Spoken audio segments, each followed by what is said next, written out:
ದೇವೇಗೌಡ ಅಪ್ಪಾಜಿಯವರ ಧರ್ಮಪತ್ನಿಯವರಾದಂತಹ ಶ್ರೀಮತಿ ಚೆನ್ನಮ್ಮನವರು ಇವತ್ತು ಇಡೀ ನಮ್ಮ ರಾಜ್ಯದ ಜನ ಶೋಕಸಾಗರದಲ್ಲಿ ಮುಳುಗುವಂಥ ಪರಿಸ್ಥಿತಿ ಆಗಿದೆ. ಇವತ್ತು ಅವರ ಅಂತ್ಯಕ್ರಿಯೆಯಲ್ಲಿ ಹಲವಾರು ಯಾವುದೇ ರೀತಿಯಲ್ಲೂ ತೊಂದರೆ ಆಗದ ರೀತಿಯಲ್ಲಿ ಎಲ್ಲ ರೀತಿಯಲ್ಲೂ ವ್ಯವಸ್ಥೆ ಮಾಡಿ ಎಲ್ರಿಗೂ ಕೂಡ ದರ್ಶನ ದೊರೆಯುವಂಥ ಭಾಗ್ಯವನ್ನು ಇವತ್ತು ಅವರ ಕುಟುಂಬದವರು ಮತ್ತು ಸರ್ಕಾರ ಒದಗಿಸ್ಕೊಟ್ಟಿದೆ. ಅದೇ ರೀತಿಯಲ್ಲಿ ದೇವೇಗೌಡರ ಅಪ್ಪಾಜಿಯವ್ರ ಜೊತೆಯಲ್ಲಿ ಅವರು 72 ವರ್ಷಗಳ ಸುದೀರ್ಘವಾದ ದಾಂಪತ್ಯ ಜೀವನವನ್ನು ನಡೆಸಿ ಅವರಲ್ಲಿ ಆದರ್ಶ ದಂಪತಿಗಳನ್ನು ಎಲ್ರಿಗೂ ಕೂಡ ಇವತ್ತಿನ ಮಹಿಳೆಯರಿಗಾಗಲಿ ಇವತ್ತಿನ ರಾಜಕಾರಣಿಗಳಿಗಾಗಲಿ ಪ್ರತಿಯೊಬ್ಬರಿಗೂ ಕೂಡ ಯಾವ ರೀತಿ ನಡ್ಕೋಬೇಕು ಅನ್ನೋ ರೀತಿಯಲ್ಲಿ ಆದರ್ಶಪ್ರಾಯರಾಗಿದ್ದಾರೆ. ಅದೇ ರೀತಿಯಲ್ಲಿ ಅವತ್ತು ಈ ವಯಸ್ಸಿನಲ್ಲೂ ಕೂಡ ದೇವೇಗೌಡ ಅಪ್ಪಾಜಿಯವರು ಊಟ ತಿಂಡಿ ಮಾಡದೆ ಇವರು ಯಾವತ್ತೂ ಕೂಡ ಊಟ ತಿಂಡಿ ಮಾಡಿದವರಲ್ಲ. ಅವರ ಜೊತೆಗೂಡೆ ಅವರ ಊಟ ತಿಂಡಿ ಜೊತೆಯಲ್ಲಿ ಮಾಡ್ತಾಯಿದ್ರು. ಅದೇ ರೀತಿಯಲ್ಲಿ ಇವರು ದೈವಾಂಶ ಸಂಭೂತರು ಅಂತಲೇ ದೇವೇಗೌಡ ಅಪ್ಪಾಜಿಯವ್ರನ್ನ ಬಿಂಬಿಸ್ಕೊಂಡಿದ್ದಾರೆ. ಅದೇ ರೀತಿಯಲ್ಲಿ ಇವರು ಕೂಡ ದೇವತಾ ಮನುಷ್ಯ. ಅವರ ಪ್ರಾರ್ಥನೆ, ಅವರ ಪೂಜೆ ಪುರಸ್ಕಾರಗಳು, ಅವರ ಸ್ತೋತ್ರ ಪಠನೆ ಇವೆಲ್ಲವೂ ಕೂಡ ದೇವಲೋಕದಲ್ಲಿ ದೇವತೆಗಳ ಜೊತೆಗೂಡಿ ಇವತ್ತು ದೇವೇಗೌಡ ಅಪ್ಪಾಜಿಯವರು ಶತಾಯುಷಗಳಾಗಲಿ ಅವರ ಆರೋಗ್ಯ ಚೇತರಿಕೆ ಆಗಲಿ ಅಂತೇಳಿ ಚೆನ್ನಮ್ಮನವರು ಕೂಡ ದೇವತೆಗಳ ಜೊತೆಗೂಡಿ ಆಶೀರ್ವದಿಸಬೇಕು, ಅವರನ್ನು ರಕ್ಷಣೆ ಮಾಡಬೇಕು, ಅವರಿಗೆ ಆರೋಗ್ಯವನ್ನು ಕಲ್ಪಿಸಬೇಕು. ಅದೇ ರೀತಿಯಲ್ಲಿ ಕುಮಾರಣ್ಣನವ್ರಿಗಾಗಲಿ ದೇವೇಗೌಡ ಅಪ್ಪಾಜಿಯವರಿಗಾಗಲಿ ಅವರ ಕುಟುಂಬದವರ ಸದಸ್ಯರಿಗಾಗಲಿ ಯಾವುದೇ ರೀತಿಯಲ್ಲಿ ಆರೋಗ್ಯ ಪರಿಸ್ಥಿತಿ ತುಂಬ ಜಟಿಲವಾದಂತಹ ಸ್ಥಿತಿಯಲ್ಲೂ ಕೂಡ ಇವರ ಪೂಜೆ ಪುರಸ್ಕಾರಗಳು ಇವರ ಪ್ರಾರ್ಥನೆಯಿಂದ ಅವರು ಪಾರಾಗಿದ್ದಾರೆ.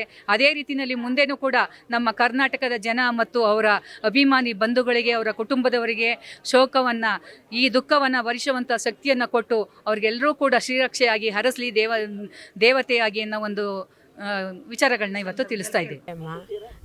ದೇವತೆ ಅನ್ನದಾನ ಚೆನ್ನಾಗಿ ಯಾರಿಗೋದ್ರೂ ಮನೆಗೆ ಬರೀ ಕೈಲಿ ಕಳಿಸಿದ್ದೇ ಇಲ್ಲ ಅಮ್ಮ. ಹಾಲು ಊಟ ಏನಾದ್ರು ಕೊಟ್ಟು ಕಳ್ಸೋದು ತುಂಬ ಒಳ್ಳೆ ಅಮ್ಮ.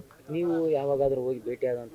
ನಾವು ಭೇಟಿಯಾಗಿಲ್ಲ. ನಮ್ಮ ಮನೆಗೆ ಮದುವೆಗೆಲ್ಲ ಬಂದಿದೆ, ನಮ್ಮ ಮನೆ ಫಂಕ್ಷನ್ಗಳಿಗೆಲ್ಲ ಬಂದಿದೆ. ಅವಾಗ ತುಂಬ ಚೆನ್ನಾಗಿ ಮಾತಾಡ್ಸೋದು ಒಳ್ಳೆ ಅಮ್ಮ. ಬಡವರಾದವ್ರಿ ನಾವು ಚಿಕ್ಕ ವಯಸ್ಸಲ್ಲಿ ಓದಬೇಕಾದ್ರೆ ಶಿವನ ದೇವಸ್ಥಾನಕ್ಕೆ ಬರ್ತಿದ್ರು, ಮತ್ತು ಶ್ರಾವಣದಲ್ಲಿ ಇಲ್ಲೇ ರಂಗನಾಥಸ್ವಾಮಿ ಬೆಟ್ಟಕ್ಕೆಲ್ಲ ಬರ್ತಿದ್ರು. ಅವಾಗ ನೋಡಿದ್ವಿ ನಿಜವಾಗಿ ಅವ್ರನ್ನ. ಮತ್ತು ನಮ್ಮ ಅಪ್ಪಾಜಿಗೆ ಅವರು ತುಂಬ ಹೆಲ್ಪ್ ಮಾಡಿದ್ದಾರೆ. ನಮ್ಮ ಅಪ್ಪಾಜಿಗೆ ಕಾಂಟ್ಯಾಕ್ಟ್ ಮಾಡ್ಸೋಕ್ಕೆ ಎಲ್ಲ ದೇವೇಗೌಡರು ಸರು ಮತ್ತು ಅಮ್ಮ ಎಲ್ಲ ಸಖತ್ ಹೆಲ್ಪ್ ಮಾಡಿದ್ದಾರೆ. ಅವರಿಂದನೇ ನಾವು ತುಂಬ ಹೆಲ್ಪ್ ಆಗಿದೆ. ಒಟ್ಟಿಗೆ ನಮ್ಮ ಊರಿಗಾಗಲಿ ನಮ್ಮ ಜಿಲ್ಲೆಗಾಗಲಿ ತುಂಬಾ ಹೆಲ್ಪ್ ಆಗಿದೆ.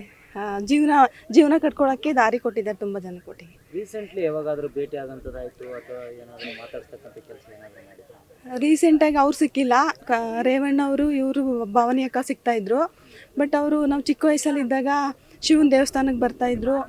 ಆಮೇಲೆ ರಂಗನಾಥಸ್ವಾಮಿ ಬೆಟ್ಟಕ್ಕೆ ಶ್ರಾವಣದಲ್ಲೆಲ್ಲ ಬರ್ತಾಯಿದ್ರು. ಅವಾಗೆಲ್ಲ ಅವ್ರನ್ನ ಹತ್ರದಿಂದ ನೋಡಿದ್ದೀವಿ. ಈಗ ಇತ್ತೀಚಿನ ದಿನಗಳಲ್ಲಿ ಯಾವತ್ತಾದರೂ ಕಡೆ ಬರೋಂಥದ್ದು ಏನಾದರೂ ಮಾಡಿದ್ರು? ಅದೇ ಸ್ವಲ್ಪ ಆಕ್ಸಿಡ್ ದಾಳಿ ಆಯ್ತಲ್ಲ, ಅವಾಗಿಂದ ಸ್ವಲ್ಪ ಕಮ್ಮಿ ಬರ್ತಾ ಇರಲಿಲ್ಲ.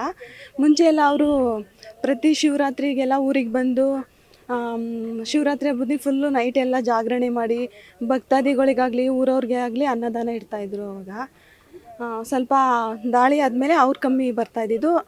ದೇವೇಗೌಡರು ಸರು ಮತ್ತು ರೇವಣ್ಣವ್ರ ಸರ್ ಜಾಸ್ತಿ ಇಲ್ಲಿ ಅದಷ್ಟೇ ಸಂಕಟ ಆಗ್ಬಿಟ್ಟಿತ್ತು. ನೆನ್ನೆಯಿಂದ ತಿಂಡಿ ತಿಂದಿಲ್ಲ, ಊಟ ಮಾಡಿಲ್ಲ ನಾನೊಬ್ಳು. ಪಾಪ ನನ್ನ ಮಗಳು ಮದುವೆಗೆ ರೇವಣ್ಣನ ಚೌಟ್ರಿ ಫ್ರೀಯಾಗಿ ಕೊಟ್ಟರು ಕಣವ, ಚೆನ್ನಂಬಿಕನ. ಆಗಲೇ ಫ್ರೀಯಾಗಿ ಮದುವೆ ಮಾಡಿದ್ದು. 1 ಲಕ್ಷ ದುಡ್ಡು ಕೊಟ್ಟು ಕಳಿಸಿದ್ರು. ಬೆಂಗಳೂರಿಗೆ ಹೋಗಿ ಇಸ್ಕೊಬಂದಿದ್ದೀವಿ. ಅವ್ರ ಆಯಸ್ಸವರಾಗಿ ಇಷ್ಟಕ್ಕೆ ಮುಗೀತು ಅಂತ ಗೊತ್ತಾಗಲಿಲ್ಲ ಕಣಪ್ಪ. ಒಳ್ಳೇದಾಗಲಿ ಚೆನ್ನಾಗಲಿ, ಪಾಪ ಅವ್ರ ಜೀವನನೇ ಹಿಂಗೆ ಆಗೋಗ್ಬಿಡ್ತು. ಅದಕ್ಕೆ ಬೇಜಾರಾಯಿತು. ಅದೊಂದು ಇದಕ್ಕೆ ಅವ್ರ ಮಗನೂ ಬಿಡಲಿಲ್ಲ, ಇವಾಗ ಮೊಮ್ಮಗನೂ ಬಿಡಲಿಲ್ಲ. ಇದೊಂದು ಸಲನಾರ ಬಿಟ್ಟಿದ್ರು ಆಗಿತ್ತು. ಅದಕ್ಕೆ ದುಃಖ ಆಯ್ತೈತೆ ಕಣವ ನನಗೆ.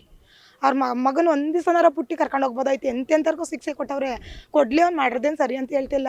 ಇದೊಂದು ದಿವಸ ಬಿಟ್ಟಿದ್ರು ಸಾಕಾಯ್ತು ಕಣ, ಮುಖ ನೋಡ್ಕೊಂಡು ಹೋಗಂಗೆ. ಅದೊಂದಕ್ಕೆ ದುಃಖ ಆಯ್ತೈತೆ ಕಣವ. ತುಂಬ ನೋವಾಯ್ತೈತೆ ಕಣವ ನನಗಂತೂ. ಇದೊಂದು ವಿಚಾರ ಈಗ ತಾನೇ ಮೊಬೈಲಲ್ಲಿ ನೋಡ್ಕೊಬಂದೆ ಬೇರೆ ಸಿಗಲಿಲ್ಲ ಅಂತ ಬೇಜಾರಾಗೋಯ್ತು ಕಣವ ಇವಾಗಂತೂ. ಅವ್ರಿಗೆ VC ಕಾನ್ಫರೆನ್ಸ್ ಮುಖಾಂತರ ಒಂದು ನೋಡುವಂಥ ವ್ಯವಸ್ಥೆ ಮಾಡಿದ್ದಾರೆ, ಅದ್ರ ಬಗ್ಗೆ ಅದೊಂದಾರ ಮಾಡೋರಲ್ಲ ಬಿಡುವ ಕಾನ್ವಂದ್ರೀತಿ. ಅದೊಂದು ಸಪೋರ್ಟ್ ಮಾಡೋಲ್ಲ, ಅದಕ್ಕೆ ಖುಷಿ ಆಯ್ತು ಕಣವ ನನಗಂತೂ. ನೋವಾಯ್ತೈತೆ ಕಣಪ್ಪ. ನೆನ್ನೆಯಿಂದ ಹೇಳ್ತಿಲ್ವನಪ್ಪ, ನಾವು ಏನು ಕೆಲಸನೇ ಮಾಡಿಲ್ಲ. ನೆನ್ನೆಯಿಂದ ಇಲ್ಲೇ ಇದ್ದು ಇವಾಗ ಒಂದು ಸ್ವಲ್ಪ ಹೊತ್ತಲ್ಲಿ ಹೋಗಿದ್ದೆ ಊರಿಗೆ. ಎಲ್ಲ ಹೆಲ್ಪ್ ಮಾಡಿಕೊಟ್ಟವ್ರೆ ಕಣವ ನಮಗೆ ರೇವಣ್ಣರು. ನೀವಿಂದ ಇವಾಗ ಯಾವಾಗಾದರೂ ಭೇಟಿ ಆಗೋಂಥದ್ದು? ಬೆಟ್ಟಕ್ಕೆ ಬಂದಾಗೆಲ್ಲ ನೋಡಿದ್ದೀವಿ, ಮಾತಾಡ್ಸಿದ್ದೀವಿ. ಅಷ್ಟೇ ಒಳ್ಳೇದು. ಊರಿನ ಬೆಂಗಳೂರಿಗೆ ಹೋದಾಗೆಲ್ಲ ಸೀರೆ ಎಲ್ಲ ಕೊಟ್ಟು ಕಳ್ಸೈತೆ. ನನ್ನ ಮಗಳಿಗೆ ಮದುವೆಗೆ 1 ಲಕ್ಷ ದುಡ್ಡು ಕೊಟ್ಟವ್ರೆ. ಅಮ್ಮನೆಯ ಭವಾನಿ ಅಕ್ಕನೂ ಹೆಲ್ಪ್ ಮಾಡವ್ರೆ, ರೇವಣ್ಣರು ಹೆಲ್ಪ್ ಮಾಡವ್ರೆ, ಎಲ್ಲ ಮಾಡವ್ರೆ ಕಣವ. ಅವ್ರಿಗೆಲ್ಲ ಒಳ್ಳೇದಾಗಲಿ ಕಣಪ್ಪ.